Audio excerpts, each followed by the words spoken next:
Court को बरगलाने का भरपूर प्रयास किया और उसने ये कहा कि पत्नी झूठ बोल रही है, पत्नी ने डॉक्यूमेंट्स के साथ फैब्रिकेशन किया है। और ये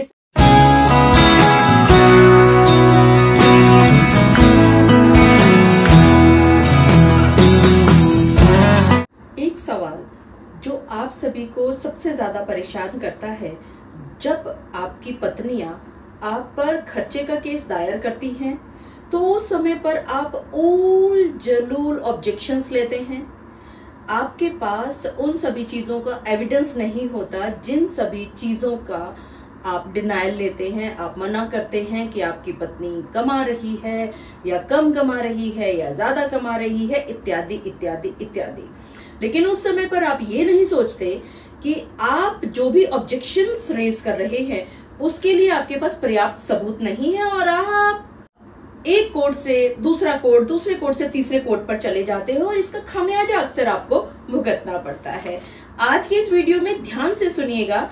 एक केस पहुंचता है मुंबई हाई कोर्ट के सामने और यहाँ पर पति के द्वारा जो मेंटेनेंस रद्द करने की याचिका दायर की थी, प्रकाश नामक पति ने अपनी पत्नी के खिलाफ उसको रद्द कर दिया जाता है।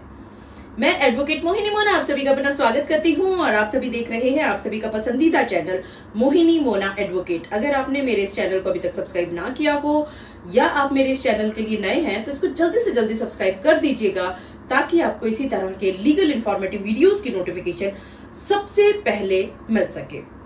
अब देखिए, फैमिली कोर्ट औरंगाबाद के द्वारा एक जजमेंट और एक ऑर्डर पास किया जाता है 28 अप्रैल 2023 को और इस ऑर्डर के खिलाफ, इस जजमेंट के खिलाफ जो ये पति है वो इस मेंटेनेंस की कैंसलेशन के लिए ऊपरी कोर्ट में पहुंचता है जो कि रिजेक्ट हो जाता है। और वहीं पर पत्नी यानी कि जो इनकी बीवी हैं विटाबाई, ये विठाबाई एक मेंटेनेंस को बढ़ाने का, एनहेंसमेंट की एक एप्लीकेशन लगाती हैं और वो ये कहती हैं कि क्योंकि खर्चे दिन पर दिन बढ़ रहे हैं, जो कॉस्ट ऑफ लिविंग है वो हाई होती जा रही है, बच्चे की पढ़ाई में ज्यादा पैसा लग रहा है तो पैसा ज्यादा मिलना चाहिए और इस एप्लीकेशन को अलाउ कर दिया जाता है। और यहीं पर परेशान होता है ये प्रकाश नामक पति।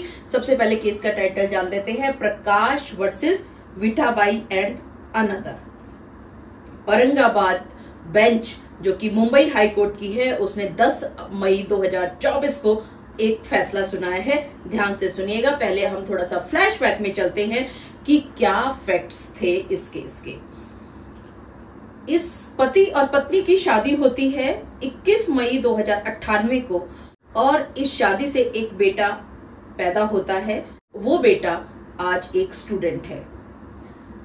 ये पत्नी और ये बेटा अपने पति के विरुद्ध 125 सीआरपीसी का एक केस फाइल करते हैं और वहां पर इस पत्नी को 1500 रुपए हर माह और इस बच्चे को 2000 हर माह देने का एक ऑर्डर कर दिया जाता है पति को कि पति अब ये पैसे इनको हर माह देगा। हस्बैंड यहां पर रिजेक्ट करता है इन सब बातों को और वो ये कहता है कि उनकी जो पत्नी है वो वर्किंग है, प्राइवेट एम्प्लॉयमेंट में वो काम कर रही हैं, 12,000 से 15,000 तक वो कमा रही हैं। और वो ये भी कहते हैं यहाँ पर इनके पति साहब कि इसकी पत्नी ने इन सब बातों को छुपाया है, इसीलिए ये जो ऑर्डर किया गया है कि वो अपनी पत्नी और बच्चे को पैसा दे, उस ऑर्डर को कैंसिल करना चाहिए। यहाँ पर ये जो पत्नी है ये रिप्लाई देती हैं, उस रिप्लाई में सारा ऑब्जेक्शंस लेती हैं, सब चीजों को मना करती हैं और साथ में वो कहती हैं कि जो उनका बेटा है वो 12वीं कक्षा में पढ़ रहा है, साइंस स्ट्रीम उसके पास है। तो अब जो ये पैसा इनको बांधा गया था हर महीने देने का, इसको बल्कि बढ़ाया जाना चाहिए और जो पति की जो एप्लीकेशन है इस मेंटेनेंस को कैंसिल करने की, उसको रिजेक्ट कर दिया जाना चाहिए। वो साथ में ये भी कहती हैं कि इस समय पे कॉस्ट ऑफ लाइवलीहुड जो है वो धीरे धीरे बढ़ती चली गई है, हर चीज का जो दाम है वो बढ़ता चला जा रहा है। और वो साथ में ये भी कहती हैं कि हाँ वो कमाती हैं लेकिन 3500 रुपया वो हर माह कमाती हैं और वहीं पर हाउस रेंट उनको 4000 रुपया देना पड़ जाता है। इसके साथ एजुकेशन फीस है, ट्यूशन फीस है, ऑटो रिक्शा का खर्चा है, बच्चे की पढ़ाई, यूनिफॉर्म इत्यादि का खर्चा है।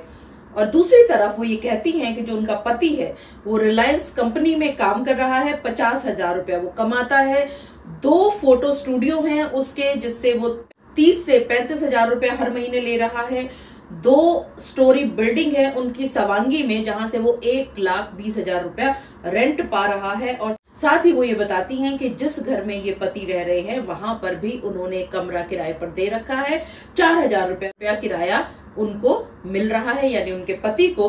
तो जो ये मेंटेनेंस बांधा है फैमिली कोर्ट औरंगाबाद ने, ये तो बल्कि एनहांस कर देना चाहिए, 20,000 रुपया कर देना चाहिए। हस्बैंड रिप्लाई फाइल करते हैं, ऑब्जेक्शंस लेते हैं और वो ये कहते हैं कि इकोनॉमिकली वो बहुत ज्यादा पुअर हैं। उनकी पत्नी की हैंडसम सैलरी है, वो प्राइवेट कंपनी में काम करती हैं, वो सारी चीजें छुपा रही हैं और जो इनकी पत्नी को 1,500 रुपया देने के लिए और इनके बच्चे को 2,000 रुपया हर माह देने का जो ऑर्डर किया गया है, इसको रिजेक्ट करना चाहिए, ऐसा कहते हैं ये पति महोदय।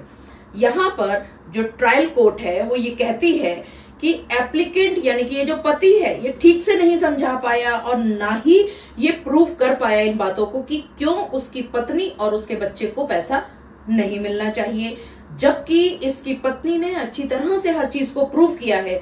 उन्होंने ये भी बताया है कि चेंज ऑफ सर्कमस्टेंसेस हो चुके हैं, तो इसीलिए अब मेंटेनेंस का जो पैसा है वो बढ़ाया जाना चाहिए। और ट्रायल कोर्ट ने इस पैसे को बढ़ा करके 1,000 पत्नी के लिए और 1,500 बच्चे के लिए कर दिया। हस्बैंड अब और ज्यादा परेशान होते हैं और यहाँ पर ये मुंबई हाई कोर्ट में पहुंचते हैं प्रकाश जी, और यहाँ पर उनका मेन ऑब्जेक्शन यही था फिर से कि इनकी पत्नी प्राइवेट कंपनी में काम कर रही है, उसने फॉल्स एविडेंसेस यहाँ पर लगाए हैं, उसने अपना नाम झूठा बताया है, उसने डॉक्यूमेंट्स को फैब्रिकेट किया है, वो डॉक्यूमेंट्स में दिखा रही है शालिनी जबकि उसका असली नाम है विठा भाई। ये सारी चीजें सुनी मुंबई हाई कोर्ट ने। और ये जो पति था ये इसने किसी वकील साहब को नहीं किया, बल्कि ये एप्लीकेंट इन पर्सन पहुंचे हैं, इन्होंने खुद बहस की कोर्ट के अंदर और इनका मेन ऑब्जेक्शन यही रहा कोर्ट के अंदर कि इनकी पत्नी झूठ बोल रही हैं, झूठा नाम दिखा रही हैं, एविडेंसेस के साथ फैब्रिकेशन किया है इन्होंने और इन्होंने ये झूठ बोला है और वो बहुत हैंडसम सैलरी ले रही हैं, इत्यादि इत्यादि इत्यादि। और दूसरी तरफ पत्नी ने कोर्ट से परमिशन ली और कोर्ट में इलेक्शन आई कार्ड जमा किया जहां पर इस पत्नी का नाम शालिनी दिखाया गया था। और यहाँ पर इस पत्नी ने कहा कि जैसा नॉर्मली हर घरों में होता है, शादी के बाद इनका नाम शालिनी रखा गया था। और कोर्ट ने भी इस बात को माना कि वहां पर जो एड्रेस है वो सेम था, हस्बैंड का नाम सेम था और शादी के बाद शालिनी अगर इसको रखा गया है तो इसने छुपाया नहीं है, बल्कि दोनों नाम वो यूज कर रही हैं, शालिनी भी और विठा भाई भी। इसीलिए पति का ये कहना कि पत्नी ने झूठा नाम रख करके, झूठा नाम दिखा करके तथ्यों को छुपाया है, कोर्ट को बरगलाया है, इन सब चीजों को मना कर दिया। कोर्ट ने कहा कि ऐसा कुछ भी नहीं नजर आ रहा है। और दूसरी तरफ मुंबई हाईकोर्ट ने एक बात और देखी कि अगर मान लेते हैं कि पति सही कह रहा है और इस पत्नी ने एक बार के लिए मान लेते हैं कि झूठ भी कहा है, तो प्रकाश ने भी जो एफिडेविट दिया है वो उस एफिडेविट में ये दिखा रहा है कि वो 15,000 रुपया उसको मिल रहा है, जबकि 3,000 रुपया वो मेंटेनेंस दे रहा है। ये कैसे पॉसिबल हो सकता है? तो उसने भी झूठा एफिडेविट दिया है। और मुंबई हाईकोर्ट ने यहाँ पर एक टिप्पणी करते हुए एक बात और कही कि ये देखा जा रहा है हर एक मेंटेनेंस के केस में कि पति और पत्नी झूठे एफिडेविट्स दे रहे हैं, तो 340 सीआरपीसी का भी दुरुपयोग होता हुआ यहाँ पर नजर आ रहा है। और ये कहते कहते मुंबई हाई कोर्ट ने कहा कि जो ट्रायल कोर्ट ने जो इन्हेंसमेंट की थी मेंटेनेंस में, जो पैसा बांधा गया था वो बिल्कुल ठीक बांधा गया है और इस फैसले में किसी भी तरह की इंटरफेरेंस करने की जरूरत नहीं है। और ये कहते कहते ये जो पति है, इस पति की एप्लीकेशन को डिसमिस कर दिया और साथ में 5,000 रुपया कॉस्ट भी उसके ऊपर लगाया। देखा आपने कि आप लोग इतनी जल्दबाजी करते हैं जब आपको ये पता है कि आप भी झूठे एफिडेविट्स दे रहे हो, आप भी गलत बात कह रहे हो। जैसे कि प्रकाश ने यहाँ पर एक एफिडेविट लगाया, उस एफिडेविट में उसने कहा कि वो सिर्फ और सिर्फ 1500 रुपया उसको मिल रहा है और दूसरी तरफ वो 3000 रुपया वो मेंटेनेंस भी दे रहा है। क्या ये पॉसिबल है?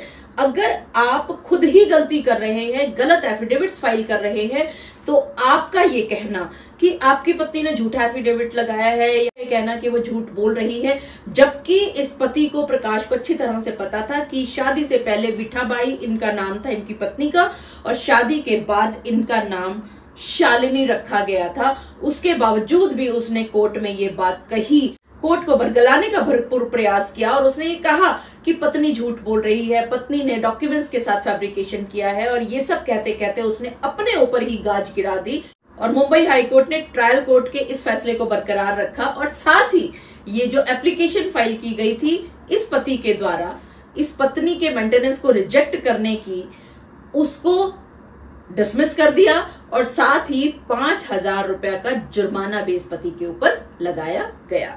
मुझे पूरा विश्वास है कि आप सभी को मेरा आज का वीडियो भी बहुत अच्छा लगा होगा। अगर आपको मेरा आज का वीडियो भी अच्छा लगा तो इसको लाइक, शेयर और कमेंट करना ना भूलिएगा। और हाँ, अगर आप मेरे इस चैनल के लिए नए हैं तो इसको जल्दी से जल्दी सब्सक्राइब कर दीजिएगा, ताकि आपको इसी तरह के लीगल इन्फॉर्मेटिव वीडियोस की नोटिफिकेशन सबसे पहले मिल सके। अपना और अपने परिवार का बहुत अच्छी तरह से ध्यान रखिएगा।